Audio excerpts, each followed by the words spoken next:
అనేక డిపార్ట్మెంట్స్ పైన రివ్యూ చేయడం జరిగింది. అందులో urban infrastructure development fund, paddy procurement, Fasal Bima, Amrut పథకం, పిఎం సూర్యఘర్, ముద్రా లోన్లు, ఈజీపీ, medical health national health mission, Gramin Sadak Yojana, national livestock mission, national family benefit scheme, Matsya Sampada, ఇవన్నీ కూడా సుమారు ఒక డజన్ కేంద్ర పథకాల మీద రివ్యూ చేయడం జరిగింది. ప్రపోజల్స్ పంపడం జరిగింది. అవన్నీ కూడా ఫాస్ట్ పేస్లో చేయాలన్నది నిర్ణయం చేయడం జరిగింది. ఇవన్నీ కూడా ఈ దాదాపు 36, 62, 98 దాదాపు 100 కోట్ల ఫండ్, 80% ఫండ్ కేంద్రం నుంచి శాంక్షన్ అవ్వడం జరిగింది. 20 కోట్లు రాష్ట్ర ప్రభుత్వం వాడు. ఇది కాకుండా ప్యాడీ ప్రొక్యూర్మెంట్ స్పీడప్ చేయాల్సిందిగా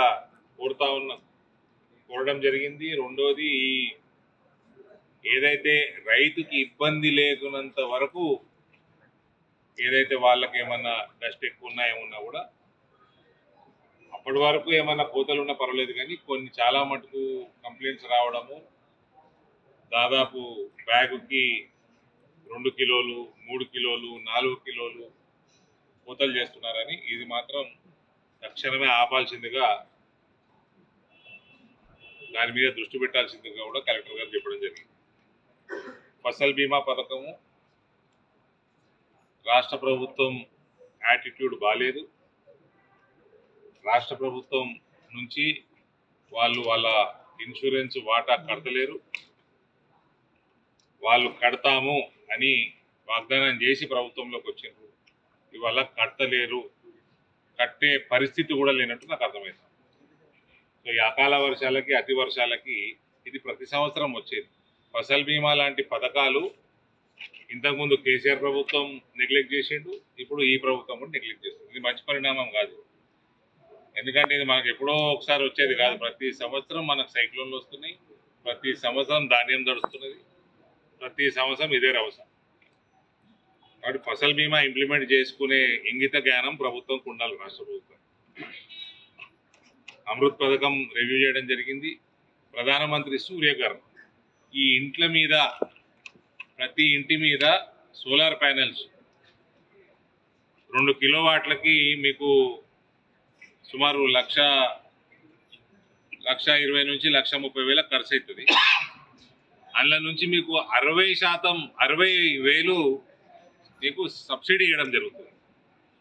మిగిలింది కూడా లోను చాలా తక్కువ రేట్ ఆఫ్ ఇంట్రెస్ట్లో లోన్ దొరకడం జరుగుతుంది.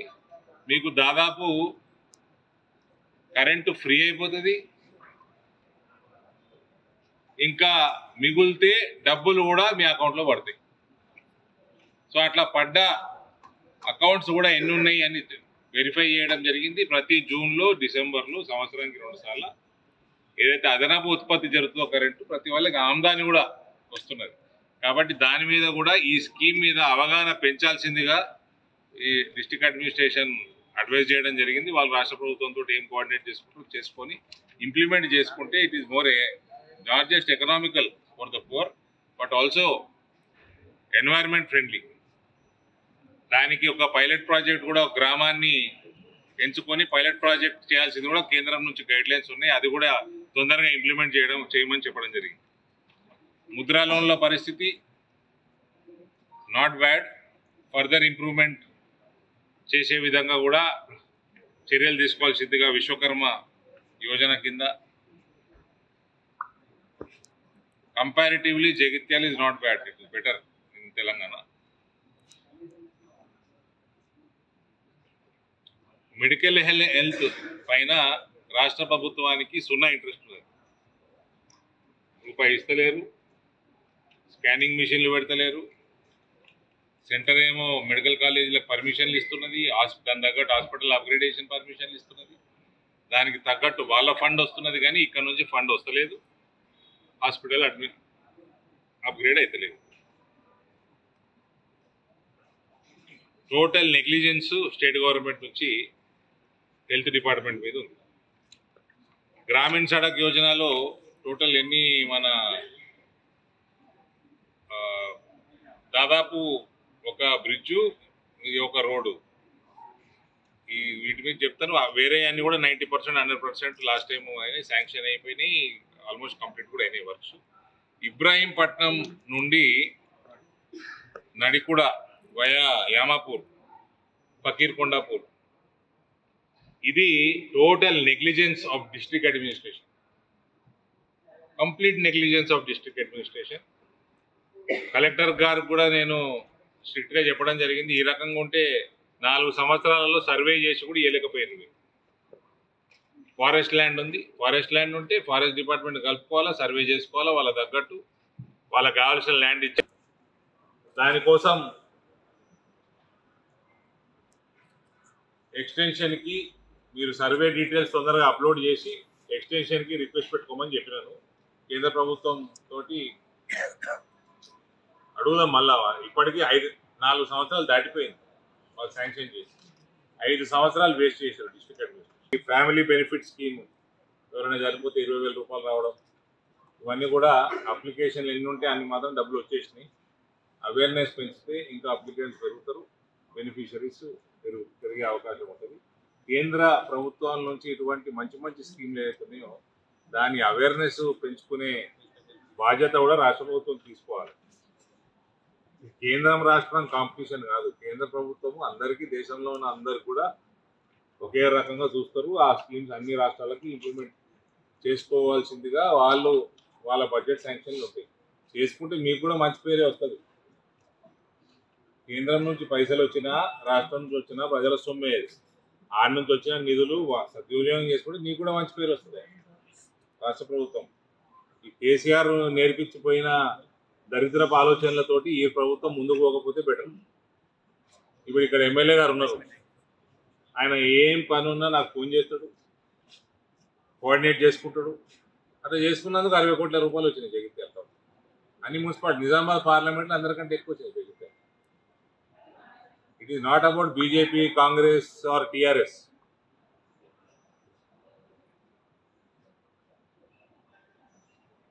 సో కేంద్ర ప్రభుత్వ స్కీమ్స్ కూడా రాష్ట్ర ప్రభుత్వం ఇంప్లిమెంట్ చేసుకొని అవేర్నెస్ పెంచుకుంటే మీకు కూడా మంచి పేరు వస్తుంది.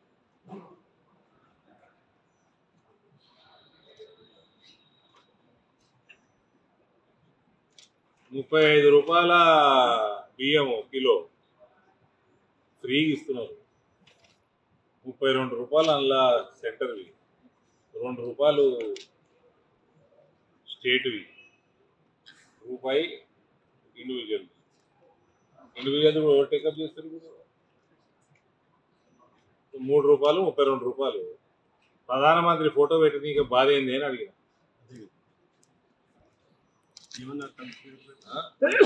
ఏదో నీళ్ళు నమ్ములుతా ఉంటారు, కలెక్టర్ గారు నీళ్ళు నమ్ముతున్నారు, ఆఫీసర్లు అయితే సరే కలెక్టరే నీళ్ళు నమ్ముతున్నారు. ఏదో రాస్తా అన్నారు స్టేట్ గవర్నమెంట్కి. ఏమొస్తుంటే సంచులు కొట్టేది, సంచులు ప్రింట్ చేసుకొని ముఖ్యమంత్రి ఫోటో, మన భట్టి గారి ఫోటో, ఉత్తమ్ కుమార్ రెడ్డి ఫోటో. ఉత్తమ్ కుమార్ రెడ్డి చేసినంత కరప్షన్ ఈ మొత్తం క్యాబినెట్ లోడ్ చేస్తాడు. ఆయన ఫోటో. కేంద్రీయ విద్యాలయానికి భూమి ఇస్తలేడు, ఆయనకు ఇరిగేషన్ కూడా ఉందా?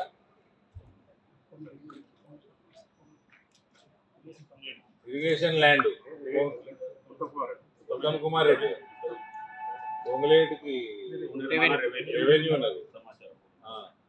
ఉత్తమ్ కుమార్ రెడ్డికి కేంద్రీయ విద్యాలయం ఇస్తే మీకు ల్యాండ్ ఇవ్వడానికి ఏందా ఇబ్బంది? నీకు నాకు అర్థం కాదు.